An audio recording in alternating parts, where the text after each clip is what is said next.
하나님 감사합니다. 이 무더운 계절 가운데서도 우리들의 걸음을 절실하게 하시는 하나님의 은총 가운데로 인도해 주시니 감사합니다. 오늘 우리가 함께 말씀을 나누고 주 앞에 기도할 때에 하나님 주님을 향한 우리의 믿음과 하나님의 부르시는 그 은혜가 함께 만나서 우리의 영혼을 채우고 우리의 내일을 이끌어 가시는 하나님의 역사와 만나게 하여 주시옵소서. 고난 모든 이들에게 하나님의 은혜가 충만하게 흘러가기를 간구합니다. 오늘 이 시간에도 우리에게 긍휼을 베풀어 주시옵소서. 감사합니다. 예수님의 이름으로 기도하였습니다. 이 시간에 찬송가 540장 주의 음성을 내가 들으니 함께 찬양하겠습니다. 그리고 이어서 계속 찬송가 406장 고난 내용을 편히실 곳과 이어서 계속 찬양하도록 하겠습니다.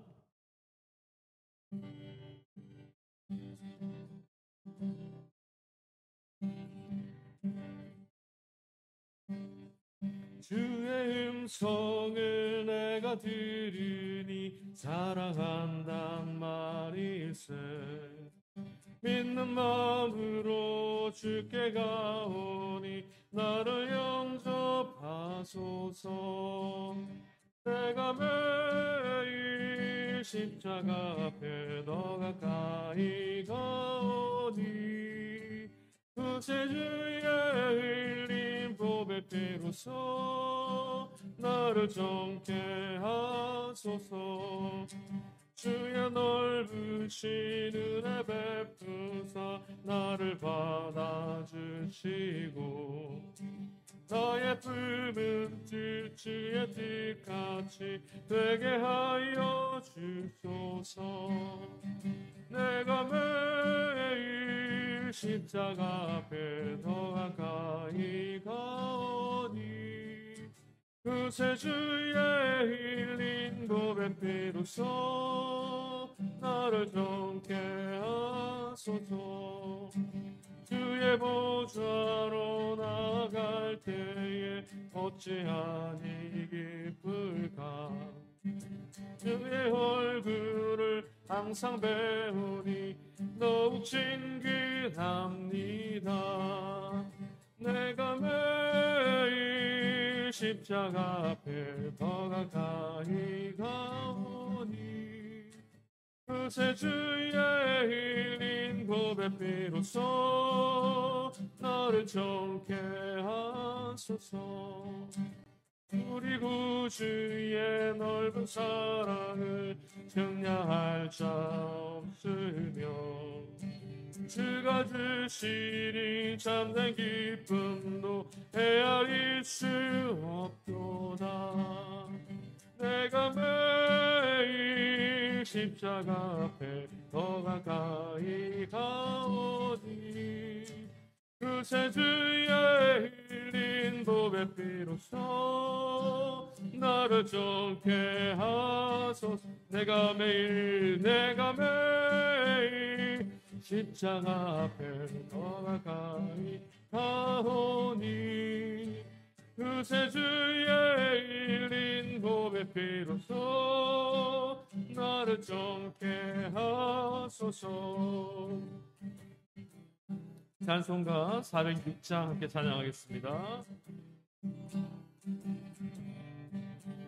고난 내 영혼 편히 쉴 곳과 풍랑이로도 안전한 포구 폭풍까지도 다스리시니 주의 영원한 팔을 지해 주의 영원하신 팔 함께 하사 항상 나를 붙드시니 어느 곳에 가든지 요동하지 않음이 주의 팔을 의지함이라. 세상 친구들 나를 버려도 예수 늘 함께 동행함으로 그의 은혜가 충만하리니 주의 영원한 팔을 지해 주의 영원하신 팔 함께 하사 항상 나를 붙드시니 어느 곳에 가든지 요동하지 않음은 주의 팔을 의지함이라. 나의 믿음이 연약해져도 미리 예비한 힘을 주시고 후회할 때도 안보하시니 주의 영원한 팔을 의지해 주의 영원한 심판 함께 하사 항상 나를 붙드시니 어느 곳에 가든지 요동하지 않음은 주의 팔을 의지함이라. 능치 못한 것 주께 없으니 나의 일생을 주께 맡기면 너의 모든 짐 대신 지시니 주의 영원한 팔을 의지해 주의 영원한 심판 함께 하사 항상 나를 붙드시니 어느 곳에 가든지 요동하지 않음이 주의 팔을 의지함이 주의 영원하신 심판 함께 하사 항상 나를 붙드시니 어느 곳에 가든지 요동하지 않음이 주의 팔을 의지함이 주의 팔을 의지함이라.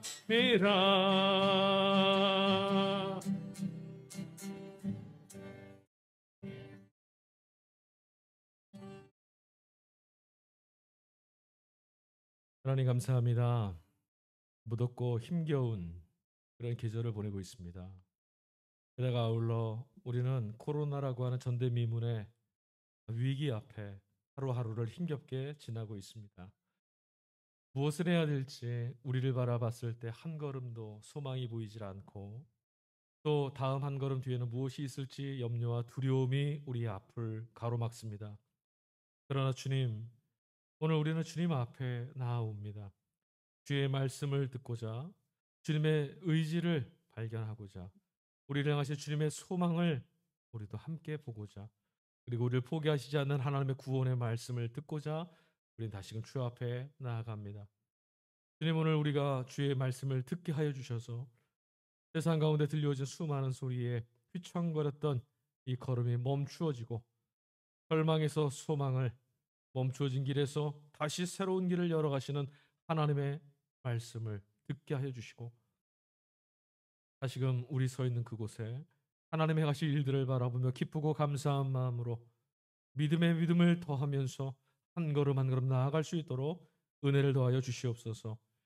각자의 자리에서 땀 흘리고 순종하며 주어진 삶을 믿음으로 걸어가고 있는 당신의 자녀들을 기억하여 주시고 그들의 인생과 삶 가운데 하나님이 결실하게 하시는 풍성한 열매를 맺게 하여 주옵소서. 우리 가운데 언제나 생명을 일구어 주시고 생명의 그 놀랍고 아름다운 결실을 이루어 가시는 죽음의 권세를 깨뜨리시고 우리의 부활이 되시는 영원한 생명 되시는 예수 그리스도의 이름으로 감사하며 기도하였습니다. 아멘.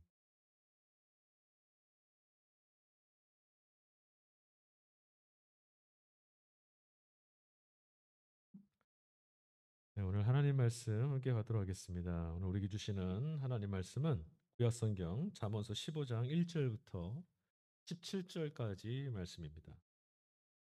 구약성경 잠언서 15장 1절부터 17절까지 말씀입니다.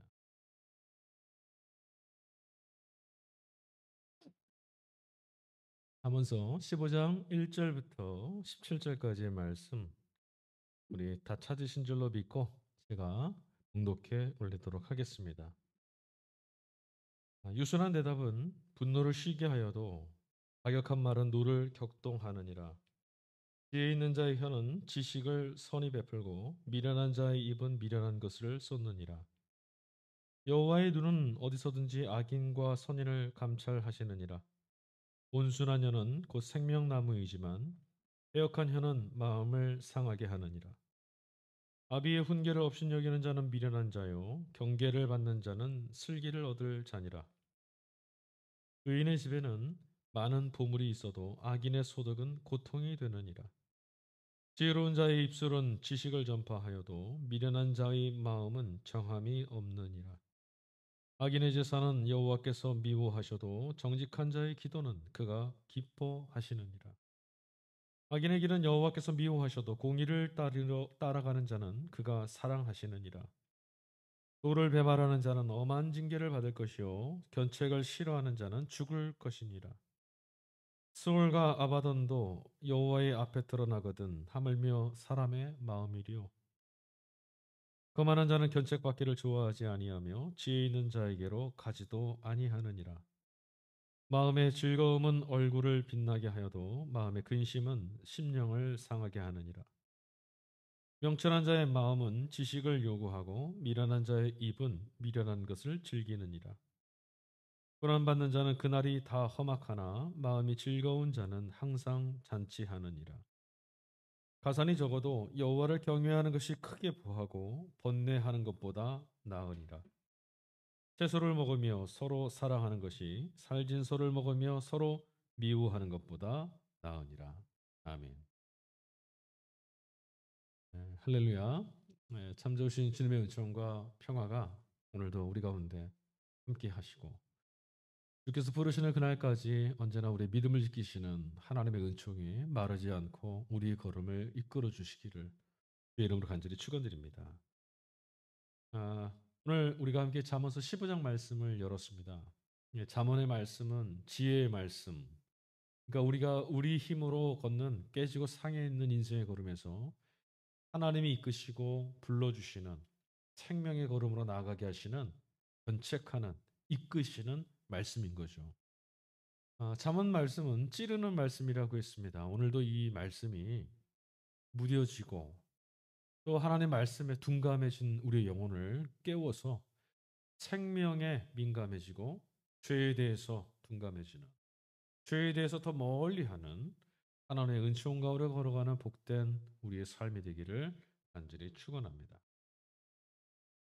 오늘 잠언서 15장 말씀을 같이 읽었는데요. 이 15장 한 절 한 절 말씀을 통해서 하나님께서 우리에게 무엇을 요구하고 계시는지, 우리에게 어떤 말씀을 구하고 계시는지 한번 찾아보도록 하겠습니다.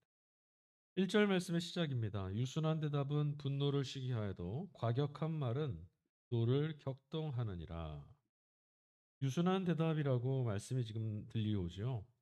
유순한 대답이라는 것은 사람의 이 어떤 누군가를 대할 때 부드럽고 온유한 이런 말씀이라는 거예요. 답변이란 거죠. 그러면 대답이라는 게 어떤 것입니까? 누군가와 함께 대화를 나누는 가운데 주고받는 말이겠죠. 그러니까 이 대화라는 것은 이 대답이 성립된다는 것은 혼자 있지 않냐고 누군가의 관계 안에 우리가 처해 있다는 것을 우리는 누군가와 함께하는 관계 속에 존재한다는 걸 전제로 합니다. 그게 바로 사람이죠. 사람은 늘 혼자 있는 것 같아도 함께 있어야 되고요. 함께 있는 것 같아도 홀로 자신을 수렴하고 자신의 걸음을 되돌아볼 수 있는 고독 가운데 또 거할 수 있어야 합니다. 주고받는 관계, 함께하는 소통의 관계, 상대가 있는 관계에 있다고 말씀했어요. 상대와 우리가 함께 이 소통하는 여러 가지 방법이 있습니다. 그 소통의 방법에는 뭐 여러 가지 몸짓도 있을 수 있고요. 행동도 있을 수 있고 또 우리 가장 주로 사용되는 소통의 방법은 바로 말이 될 수 있겠죠. 그게 바로 대화일 겁니다. 그러니 우리들의 대화는 참 많은 것들을 서로에게 전달해 줍니다.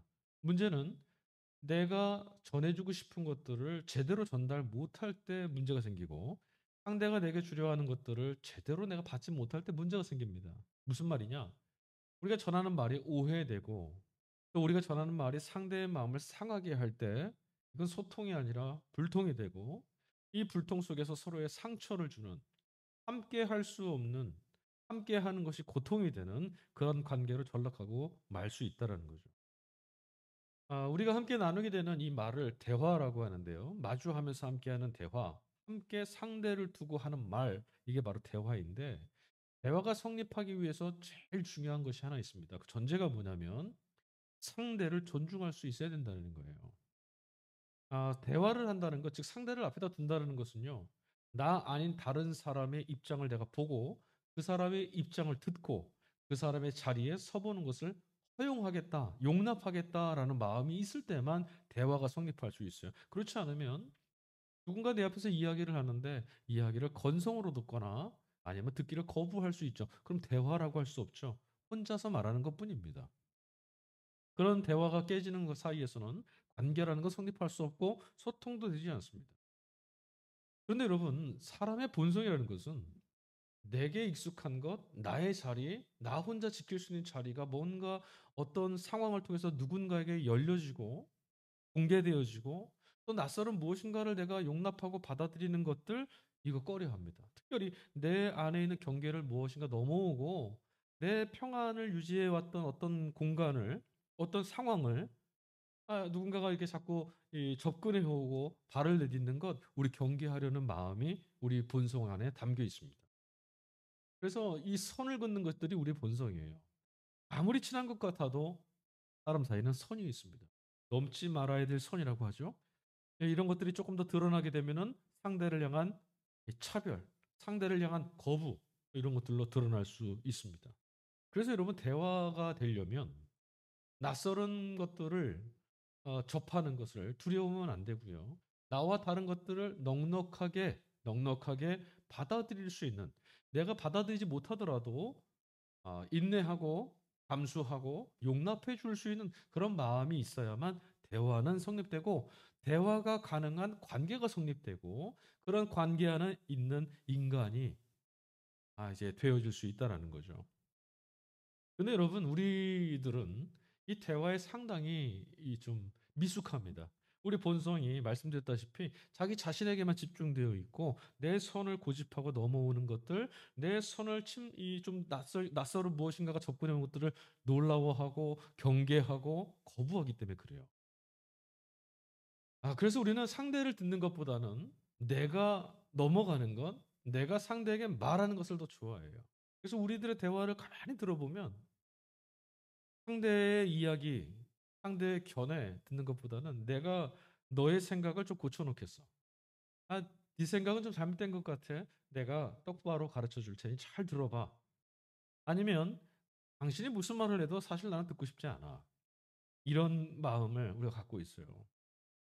그러면 이 대화가 잘 이루어지는 관계가 되려면 어떻게 해야겠습니까? 허심탄회하게 상대가 나로 하여금, 또는 상대가 나의 말을 잘 들을 수 있도록, 또 자신의 이야기를 나에게 털어놓을 수 있도록 만들어지는 상황이 필요하죠. 그걸 누가 해야 되는 거죠? 상대가 하는 것이 아니라 그 사람의 말을 듣는 내가 해주는 겁니다.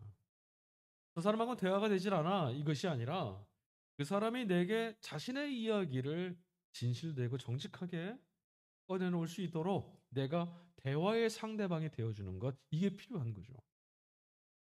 여러분, 부모 자식 간에는 대화가 잘 안 되죠. 직장 상사와 부하 직원 가운데, 또 군대에서, 조직 사회에서 상하 수직 가운데, 그 수직 관계에서는요, 대화는 잘 되지 않습니다. 일방적인 명령과 복종만 생기죠. 왜 그렇습니까? 대화라는 것이 눈높이가 같아야 되거든요. 내가 당신의 이야기를 듣겠습니다. 그리고 내 이야기를 상대가 들을 것이다라고 하는 서로의 상호 신뢰가 눈높이가 맞아야만 되는 건데, 나는 너에게 말할 거야. 이 말은 내가 듣지 않아. 이런 관계라면 대화가 안 되는 것이 당연한 거겠죠. 그래서 여러분, 우리는 상대와 같은 자리를 유지해 줄 수 있는 그런 겸손함이 있어야 합니다. 그래야 사람이 함께 살아가는, 대화할 수 있는, 소통할 수 있는 세상이 될 수 있는 거예요. 지금 우리가 살아가는 세상은 소통이 불가합니다. 다 내 얘기만 합니다. 상대는 내 말을 들어야 되는 그런 대상일 뿐입니다. 함께 더불어 사는 법을 우리 잃어버렸어요. 여러분, 우리들의 말 얼마나 많이 상대를 내려봅니까? 우리들이 전하는 말들 중에는요, 함부로 대하는 언어들이 참 많습니다. 그 안에는 우리들의 미숙함도 담겨 있고요. 삐죽삐죽하고 상처내는 말들 있습니다. 남을 함부로 대하거나 업수히 여기거나 조롱하고 냉소하는 말들도 그 안에 담겨 있죠. 근데 오늘 잠언서 1절 말씀은 유순한 대답, 이런 말로 시작하고 있어요. 유순하다. 상대의 이야기를 잘 들을 수 있다. 내 말이 상대에게 어떤 것인지를 잘 돌아볼 수 있다. 그러니까 이 말은 뭐겠어요? 상대를 아우르고 내 자신을 성찰하고 돌아볼 수 있을 만한 여유를 가진 사람. 이들이 하는 말이 바로 유순한 대답이겠죠. 그렇지 않으면요, 그냥 삐죽삐죽 말이 튀어나올 수밖에 없어요. 여러분, 제가 설교 때도 자주 말씀드리는데요. 이게 나이를 먹고 보니까 자꾸 점점 무엇을 깨닫게 되냐면 말이 참 어렵다라는 걸 깨닫는데, 예전엔 듣는 것만 잘하면 된다. 듣는 게 참 어렵다. 내 말을 하고 싶은데 상대의 이야기를 들어주는 게 참 어렵다 생각해 왔어요. 그리고 보통 듣기만 잘해도 본전 이상은 안다고 말하지 않습니까? 그런데 점점 깨닫게 되는 건 듣는 것도 어렵지만 말하는 건 참 어렵다라는 거예요. 말하는 것. 왜 어렵습니까? 내가 아무리 선의를 가지고 있어도 상대방의 상황에 따라서는 전혀 다른 말이 될 수도 있거든요. 그리고 여러분, 말이 아다르고 어다르다고 하잖아요. 말의 순서에 따라서도요, 듣는 사람의 마음이 완전히 달라질 수도 있어요. 제가 어디서 들은 말씀인데요. 자녀를 훈계할 때나 상대방을, 그러니까 나보다 좀 무엇인가 지도가 필요한 누군가를 가르칠 때 꼭 이렇게 가르치라고 하면서 내가 배웠던 말씀인데요. 뭔가 좀 허물이 있고 실수가 있습니다. 그럼 우리는 보통 이렇게 말하죠. 이거 잘못한 거야. 그런데 내가 이번에는 용서해 줄게. 아니면 너 이거 잘못했어. 그런데 이번에는 내가 용납해 줄게. 다음부터는 그렇게 하지 마라. 그런데 이 말 들을 때 별로 기분 좋지 않습니다. 왜 그렇죠? 책망을 먼저 했거든요. 내 자신의 연약함을 먼저 말해줬어요. 그래서 이 말을 좀 바꾸라고 하더라고요. 어떻게 해요? 예수님처럼 말하라고 합니다. 내가 너를 사랑한다. 내가 너를 참 기뻐한다. 넌 정말 너무너무 소중한 존재다. 그런데 네가 이번에 이렇게 됐구나. 그런데 다시는 다시는 그렇게 하지 말고 나와 함께 잘 지내자. 예수님께서 가늠하다 붙들려온 여인 앞에서 그 여인을 돌로 쳐 죽이라고 하는 많은 사람들에게 어떻게 말씀하셨습니까? 너희 중에 죄 없는 자가 돌로 쳐라. 그 지혜의 말씀 때문에 민망함을 느낀 사람들이 다 돌아갔어요. 그리고 나서 현장에 남아있던 그 여인에게 주님이 뭐라고 말씀하셨을까요? 분명 그녀가 죄가 없는 자가 아니죠. 가늠하다 붙들려왔습니다. 하나님의 말씀을 어겼어요. 사형에 처할 만한 죄이긴 합니다. 주님 뭐라고 말씀하셨습니까? 너를 돌로 치려던 자들이 다 어디 갔느냐? 나도 너를 정죄하지 않겠다. 무슨 말씀이죠? 나도 너를 용납하겠다. 내가 너를 용서하겠다. 그리고 나서 덧붙이셨어요. 그러나 이제 다시는 죄짓지 말아라. 여기 말이 생명을 살릴 수 있는 건 여기서부터 시작합니다. 상대를 먼저 이해하고 나의 대화의 상대라는 것을 먼저 인식한 다음에 그 다음에 메시지를 전하는 거죠. 근데 우리는 항상 메시지가 먼저거든요. 유순한 대답은 분노를 쉬게 한다. 맞습니다. 나를 돌아보고 상대를 아우르고 내 대화의 상대로 인정하고 사랑할 대상으로 바라볼 수 있는 그 답변은 상대의 분노, 상대의 거칠어진 숨도 잠잠하게 평안하게 가라앉힐 수 있는 그런 말이 된다는 거죠. 자, 3절 말씀 보겠습니다. 여호와의 눈은 어디서든지 악인과 선인을 감찰하시느니라. 하나님이 지금 보고 계신다라는 말씀이에요. 하나님이 지금 이곳에 계신다는 말씀이죠. 여러분 신전의식이라고 합니다. 하나님 앞에서 코람데오 이 말씀. 여러분 우리는 하나님이 살아계심을 믿지 않습니까? 살아계시다. 하나님이 살아계시다라는 말씀은 우리 실천적 삶의 자리에서는 내가 지금 하나님 앞에 서 있다라는 인식으로 이어질 수밖에 없어요. 하나님이 살아계시는데 내가 지금 하나님 앞에 있지 않다는 건 존재할 수가 없죠. 성립되지 않죠. 왜? 하나님은 언제나 어디 곳 어느 곳이나 무소부지하신 분이니까요. 그런데 여러분 우리가 하나님이 정말 살아계신 분이라고 믿고 있다면 하나님 앞에 있다는 것을 믿고 있다면 하나님이 지금 우리를 보고 계신다는 것을 믿고 있다면 우리가 살아가는 세상과 삶의 모습이 얼마나 달라질 수 있을까 생각해 봅니다. 여러분 하나님이 지금 보고 계십니다. 그런데 우리가 과연 범죄할 수 있겠습니까? 하나님이 우리를 눈동자같이 감찰하고 계십니다. 그런데 우리가 하나님 없이 사는 죄인들처럼 하나님이 사랑하시는 이들을 핍박하고 내 이익을 위해서 상대를 상처 주는 일을 할 수 있겠습니까? 또 뒤집어 생각해 보십시오. 하나님이 함께 계시는데 오늘 우리들의 삶이 그토록 무겁고 그토록 절망스럽습니까? 여러분 하나님이 함께 계신다라는 것 지금 살아계신다라는 것, 지금 여기 계신다라는 것, 우리를 지금 보고 계신다라는 것, 여러분 이것이 여러분 위로가 되십니까? 아니면 두려움이 되십니까? 하나님이 나를 보고 계신다는 것이 두려움이 된다면 아직 우리는 그리스도 예수 안에 하나님의 자녀가 되는 기쁨을 누리지 못하고 있는 겁니다.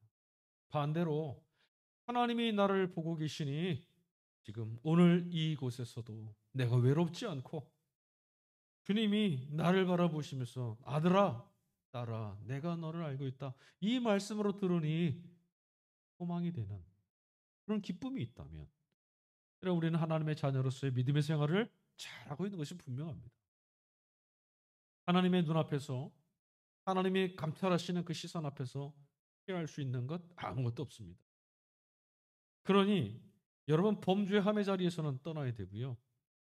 세상에서 넘어지고 상처받고 또 외롭고 고독하고 암담한 현실의 자리에서는 이 말씀 때문에 내가 어느 곳에 있더라도 하나님이 나를 기억해내시고 구원하신다라고 하는 위로의 말씀으로 드러내실 수 있기를 주의 이름 간절히 축복합니다. 하나님이 여기 계심을 기억해낼 수 있는 것이 바로 지혜입니다. 세상은 우리를 이 지혜로부터 떨어져 나가게 합니다. 삶을 온통 절망으로 내몰죠. 그리고 자신이 마치 주인인 것처럼 범죄함에 우리의 본성에 맡기는 삶을 살게 만들어 버립니다. 4절과 5절 말씀을 읽어보겠습니다. 온순한 혀는 곧 생명나무이지만 패역한 혀는 마음을 상하게 하느니라. 아비의 훈계를 없인 여기는 자는 미련한 자요 경계를 받는 자는 슬기를 얻을 것이라. 온순한 혀는 생명나무이다라고 했어요. 이것은 당연한 말씀이죠. 온순하다 이 말은 상대에게 어떻다라는 거예요? 상대를 배려하고 따뜻하게 해주는 그런 말이겠죠. 이 온순한 말은 생명나무다. 즉 살려내는 것이다. 누구를 살리겠어요? 온순한 말은요.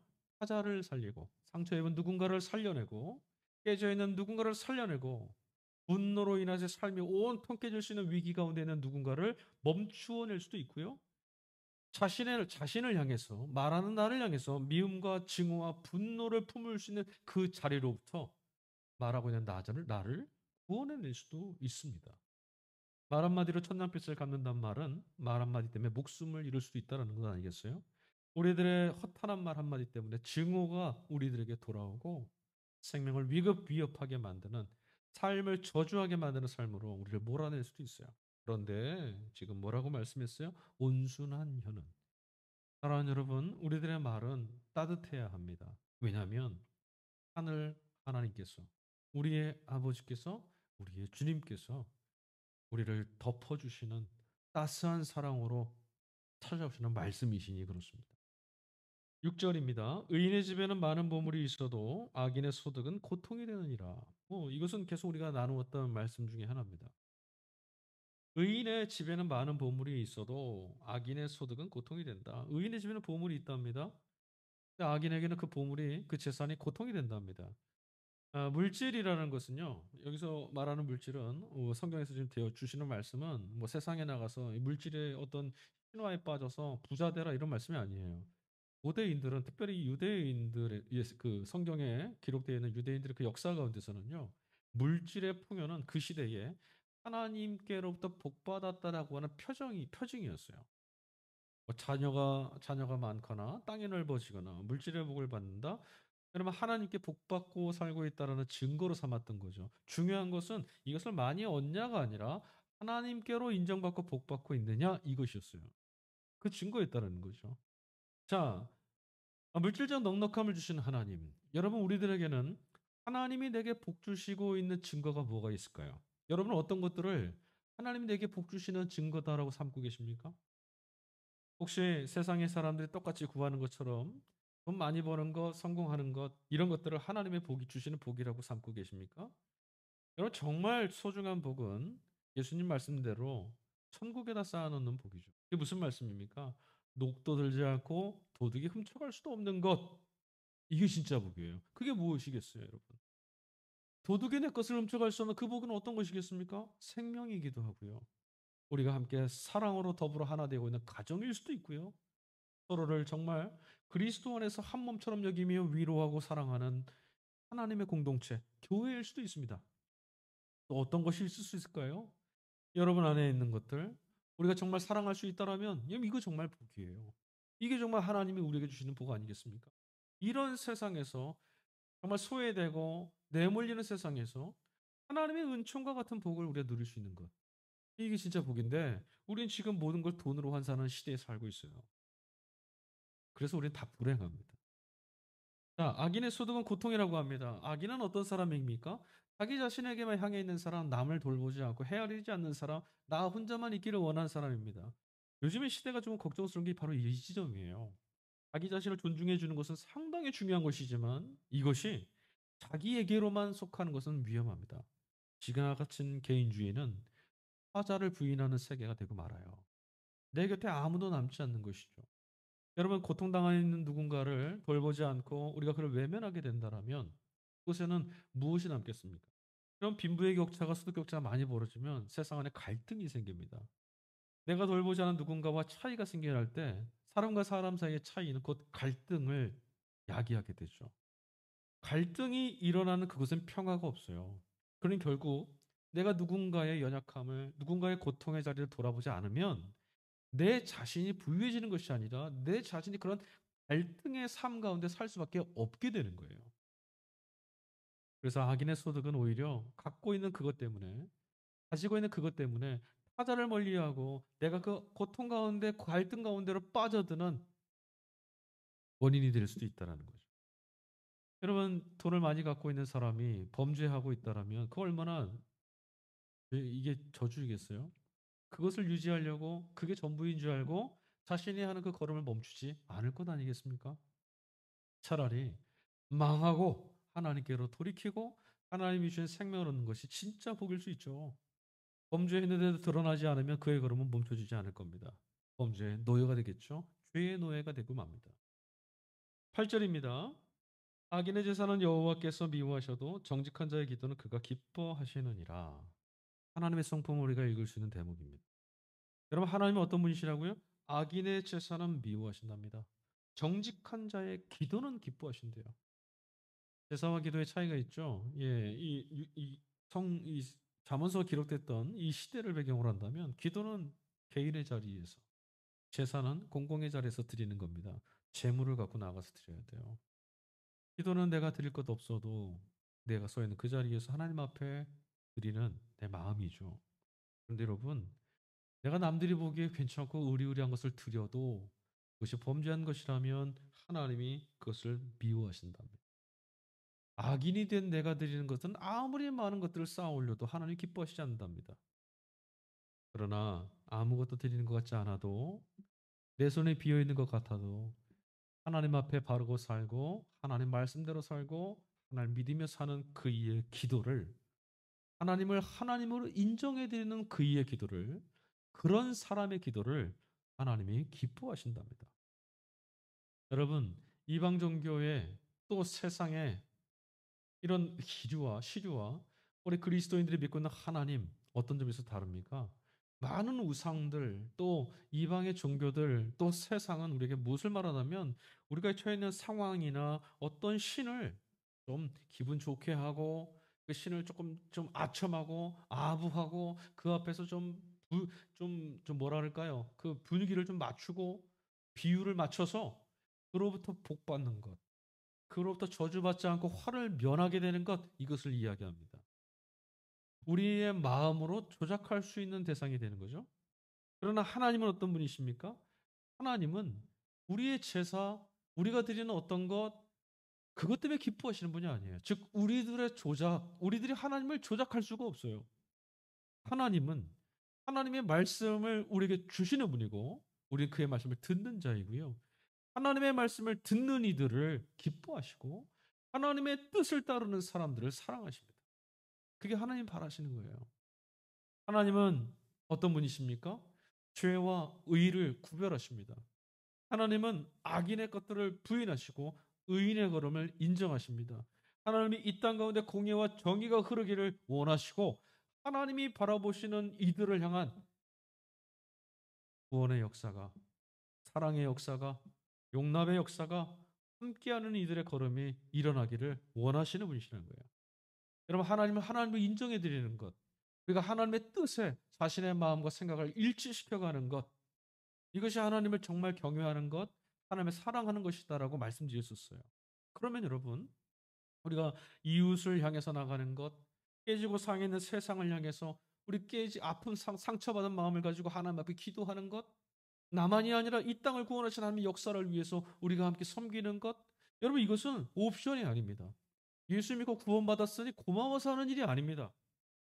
하나님께 우리의 마음을 일치시켜가는 것이 하나님을 경험하는 구원이라면, 하나님 뜻에 우리를 맞춰가는 것이라면, 하나님 뜻이 머물고 있는 곳이 바로 우리들이 있어야 할 자리인 것이 당연한 것이죠. 자, 10절 말씀으로 넘어가 보겠습니다. 도를 배반하는 자는 엄한 징계를 받을 것이요 견책을 싫어하는 자는 죽을 것이다. 도를 배반하는 자, 길에서 벗어나는 자, 즉 뭡니까? 하나님의 말씀, 하나님이 주셨던 말씀을 듣지 않고 하나님이 이끄시는 걸음에서 벗어나는 것, 이것은 어떻다고 말씀했어요? 지금 엄한 징계를 받을 것이다. 그러나 하나님의 말씀을 따르고 살면 어떻게 됩니까? 하나님이 동행하시는, 하나님이 함께 하시는, 만복의 근원 되시는 하나님이 동행하시는 삶이 되는 것입니다. 여러분, 하나님의 말씀을 거스리며 사는 것이 어떤 삶입니까? 하나님의 말씀이 성취되지 못하게 하는 거죠. 하나님의 말씀의 성취, 하나님의 뜻의 성취는 뭡니까? 하나님이 창조하신 이 피조 세계의 모든 살아있는 생물들이, 하나님의 생명을 나누신 모든 생명들이 하나님이 주신 생명을 마음껏 누리며 하나님의 은총 가운데 살아가는 것 아니겠어요? 근데 여러분, 오늘 우리가 사는 세상은 어떻습니까? 사람이 사람을 돈 때문에 죽입니다. 어저께 뉴스를 보니 미혼모인지 어떤 상황인지 모르겠지만 제가 낳은 아이를 비닐봉지에 싸서 쓰레기통에 집어 던지고 가는 그런 모습을 봤어요. 이게 천인공노할 노릇이. 살아라 하는 생명을 부여해 주셨는데 못되고 말았어요. 이런 세상이 악한 겁니다. 하나님의 사람으로 하나님이 창조하셨는데 노예처럼 개, 돼지처럼 여기며 살게 만드는 세상이란 그릇된 겁니다.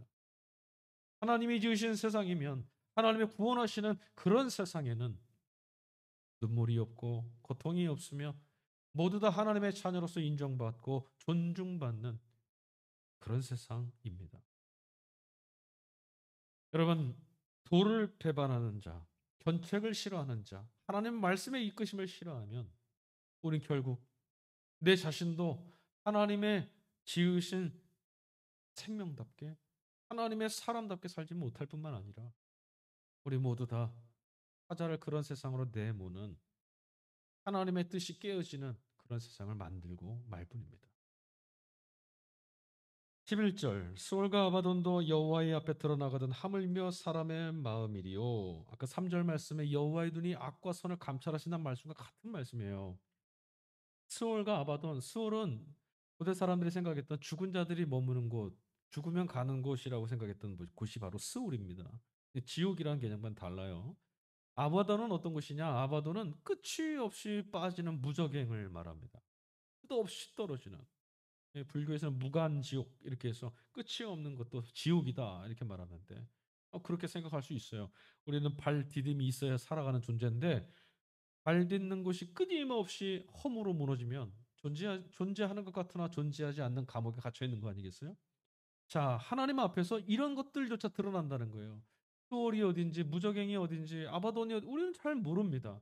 그런데 그런 것들조차도 하나님 앞에서는 그 깊은 심양 가운데 감추어져 있는 것 같은 것도 하나님 앞에서 명백하게 드러난다는 거예요. 아무것도 감출 수 없다라는 거죠.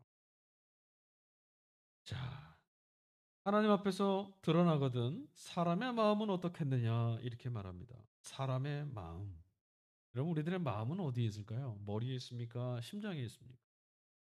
어, 옛날 사람들은 하나 사람의 마음이 심장 혹은 콩팥, 이 폐부라고 하는 이 콩팥 안에 담겨 있다고 했어요. 감정과 양심 이런 게 다 이런 곳에 있다고 생각했어요.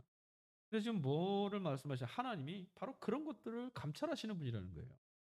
하나님은 그것을 꿰뚫어 보신다는 거죠. 우리의 마음 속에, 우리의 신장 속에, 우리의 양심 속에 무엇이 담겨 있는지도 다 꿰뚫어 보신대요. 그리고 그 양심에 무엇이 담겨 있는지, 그가 어떤 마음을 가지고 살아왔는지를 그 행실대로 보응하시는 분이 하나님이시라는 거예요.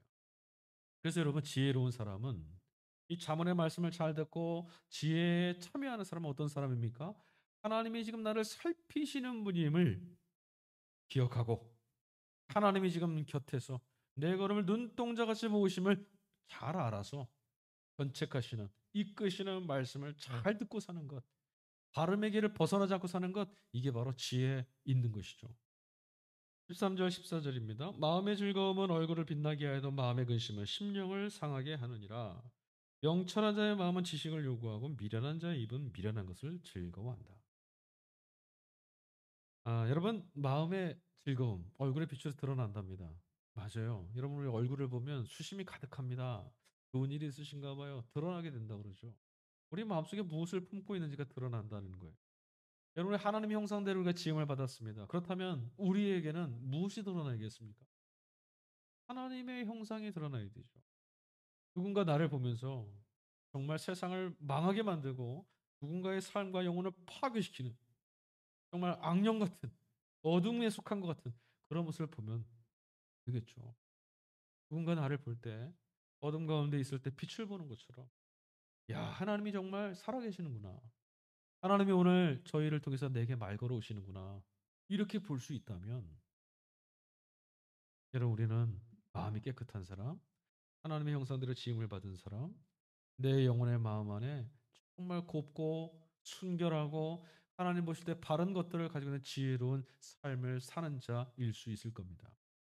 근데 여러분, 원래 우리가 하나님의 형상대로 지음을 받았으니 우리 안에 빛이 있어야 되는데 하나님의 빛을 투명하게 비추어낼 수 있는 거울이 되어야 되는데 죄가 우리 안에 들어와서 그 거울을 자꾸 이끼가 끼게 하고 때가 끼게 하고 빛을 비추지 못하는 어둠에 잠기는 존재가 되고 말게 한다는 거예요. 그래서 우리는 늘 우리의 마음과 영혼을 닦아내야 됩니다. 무엇으로요? 말씀으로. 빛 되시는 말씀으로 자꾸 어둠을 닦아내야만 되죠. 15절입니다. 고난받는 자는 그날이 다 험악하나 마음이 즐거운 자는 항상 잔치하느니라. 고난받는 자는 그날이 다 험악하나 고난은 험하죠. 누구에게나 고난은 참 고통스러운 시간, 견디기 어려운 시간이 분명합니다. 그런데 마음이 즐거운 자는 항상 잔치한답니다. 마음이 즐거우면 잔치 같죠. 행복하죠. 그건 당연한 일입니다. 근데 문제가 이거죠. 고난이라는 것이 우리의 인생과 삶에 늘 찾아온다는 겁니다. 고난이 없는 사람은 없어요. 이 세상이 지금 죄로 인해서 깨지고 죄로 인해서 하나님의 통치와 하나님의 생명이 죄로 인해서 가리워진 이 어둠의 땅에 고난은 죽음이 지배하는 흔적인 고난은 늘 우리 가운데 경험됩니다. 사람을 가리지 않습니다. 이 땅에 살고 있다면 누구에게나 찾아옵니다. 이때 우리가 필요한 것이 있습니다. 고난에 지배당하지 않는 게 필요합니다. 고난이 찾아와도 고난을 고난으로 여기지 않을 수 있는 것이 필요하죠. 불행이 찾아올 때, 고난이 찾아올 때, 아픔이 찾아올 때 그 고난을 고난 플러스 고난으로 짊어지고 쓰러지는 사람들이 있어요. 그렇게 하면 안 되죠. 고난이 찾아오더라도 불행이 나를 찾아왔더라 하더라도 그 고난과 불행이 나를 집어삼키고 지배하지 못하게 하는 것이 우리가 해야 될 일입니다. 여러분 창세기에 가보면 야곱이 야복강가에서 씨름을 하죠. 하나님과 씨름을 합니다. 환도뼈가 어긋날 때까지 씨름을 하고 자신과 씨름해서 자신이 저기 했던 그 씨름했던 자에게 야곱이 무엇을 요구했냐면 나에게 복 주실 때까지는 내가 놓지 않겠습니다. 죽을 때까지는 놓지 않겠습니다. 사실은 야곱은 고난 가운데 씨름하는 인간의 전형을 보여줍니다. 야복강에서 씨름은 큰 문제를 가지고 하나님 앞에 지금 뒹굴고 기도하는 자리거든요. 여러분 그곳에 있는 거예요.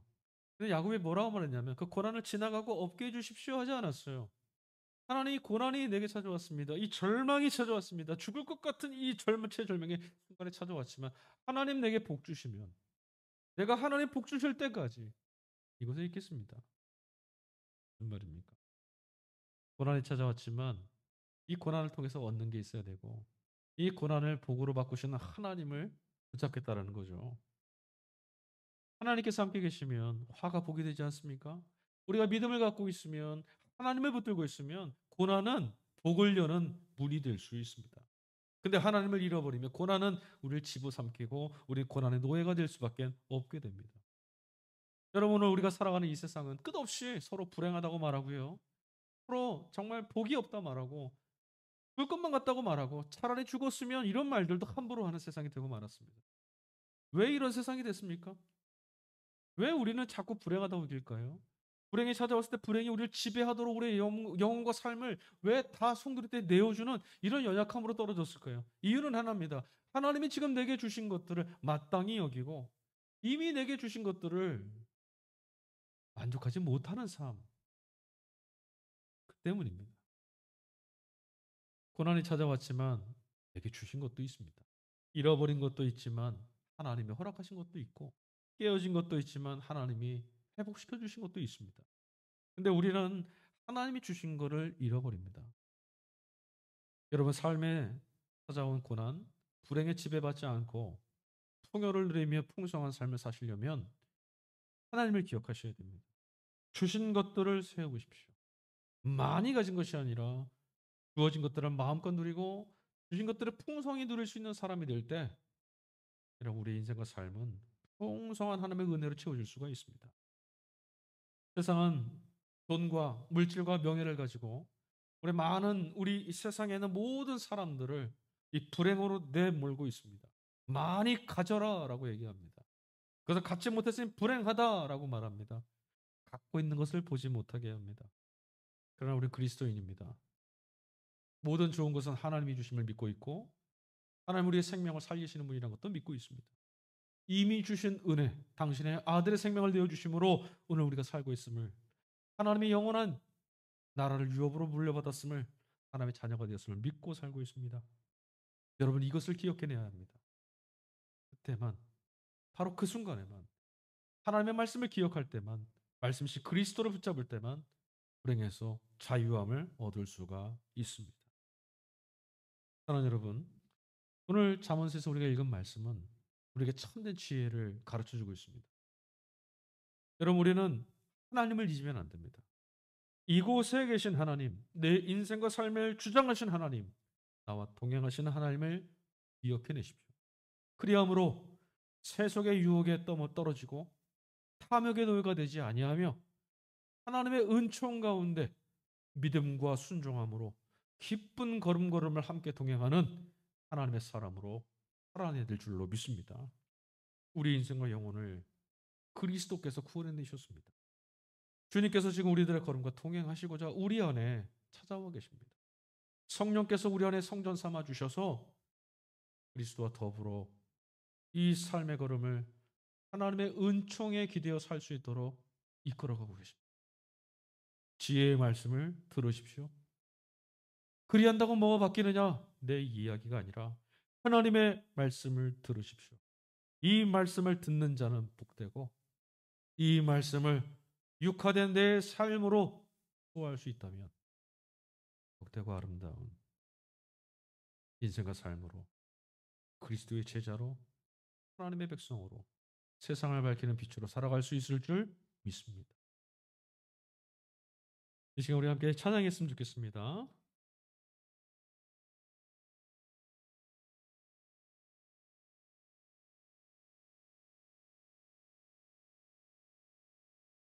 여러분, 한순간은 아닌데요. 그럼에도 불구하고라고 하는 찬양을 좀 같이 했으면 좋겠습니다. 우리 어려운 일 당했을 때, 고통이 찾아왔을 때, 낭망하고 지쳤을 때 무엇 할 수 있습니까? 우리에게 먼저 찾아오셔서 손 내밀어 주신 주님을 기억하는 것. 잊지 마십시오. 세상은 하나님이 어디 계시냐고 말하지만 주님은 지금 여기에 함께 계십니다.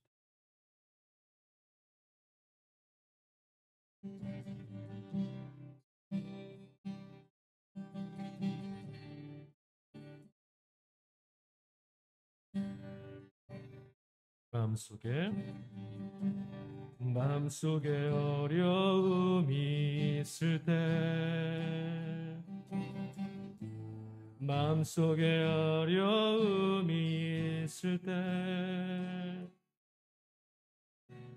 마음속에 어려움이 있을 때 주님 내게 먼저 오사 내 마음을 만지고 주님 앞에 나아올 수 없을 때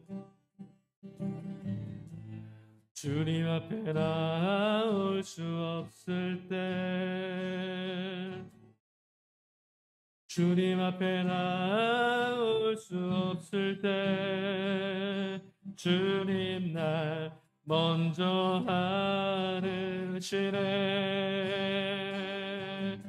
그럼에도 불구하고 날 사랑하시는 내 하나님의 사랑은 나의 모든 걸 덮고 그럼에도 불구하고 날 알아주시는 내 하나님을 부를 때 아버지라 부르죠. 다시 한번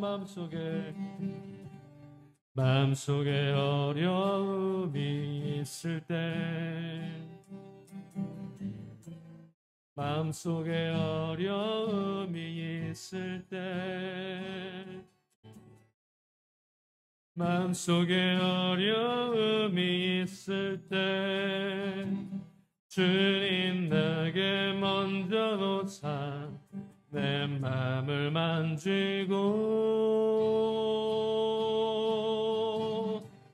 주님 앞에 나아올 수 없을 때 주님 앞에 나아올 수 없을 때 주님 앞에 나아올 수 없을 때 주님 날 먼저 아르시네. 그럼에도 불구하고 날 사랑하시는 내 하나님의 사랑은 나의 모든 걸 덮고 그럼에도 불구하고 날 알아주시는 내 하나님을 부를 때 아버지라 부르죠. 그럼에도 불구하고 날 사랑하시는 내 하나님의 사랑이 나의 모든 걸 덮고 그럼에도 불구하고 날 알아주시는 내 하나님을 부를 때 아버지라 부르죠. 내 하나님을 부를 때 아버지라 부르죠.